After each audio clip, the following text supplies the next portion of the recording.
Today we're going to challenge the idea that the sun's 93 million miles away like NASA tells us. No textbooks, no complicated formulas, just a nice, simple, observable experiment. So I've got my car parked here with a tape measure running out.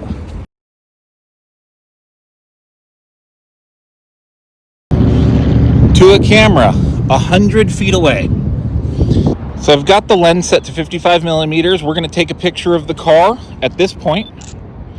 And then I'm going to move this thing back 10 feet. So now we've got the camera set up 110 feet. And we're going to snap another picture. Now let's take it inside and see what the size change was. Okay, so here are two pictures side by side. We've got the one at 100 feet and the one at 110 feet. You can see visually 110 feet, the car shrunk a little bit. So I hopped into an editor and got the pixel size of each of those. The top one is 1132 pixels by 422 pixels.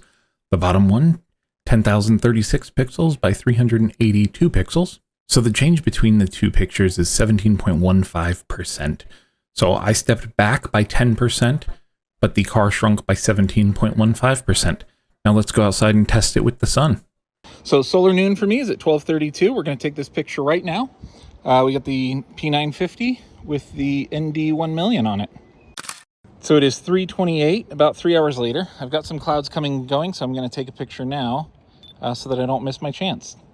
So here's all the photo data of the first picture. It was 12:28, took me a second to get a good shot. And here's all the photo data of the second picture at 3:32. You can pause it and get the data of either of those if you want. Before we get the measurements of the change in size, we've got Phoenix. It's March 2025. It is the 31st. You can see here that solar noon was 12:32. So we'll get the location of the sun at 12:38 right here. So we got that location in Google Earth. We'll measure it up to Phoenix.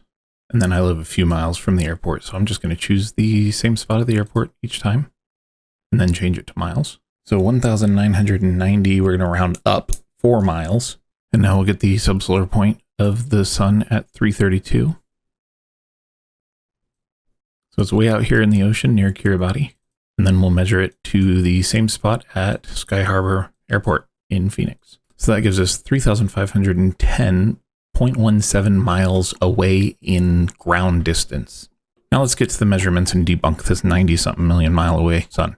So these are the two pictures of the sun side by side. Top one is the 12:30, the bottom one is the 3:30. The ground position of the top one was 1,994 miles away. The ground position of the bottom one was 3,510 miles away.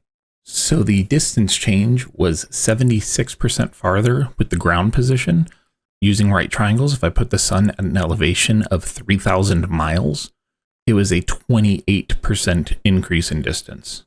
Now here's what I got when I measured the sun. You can see those two differences in pixels, and when we calculate the difference, it is 0.072% shrinkage, and I'm assuming there's a little bit of margin of error when I'm trying to line that up. So that goes to show that the sun is not anywhere near close to us. Now, I showed how we can easily try to debunk stuff. I wish a flat earther would try, but it looks like the sun's substantially farther than 3,000 miles. I'd love a flat earther to give it a shot and see if they can figure out how far the sun is, or even try any type of measurement like this, try any experiment themselves and see what happens.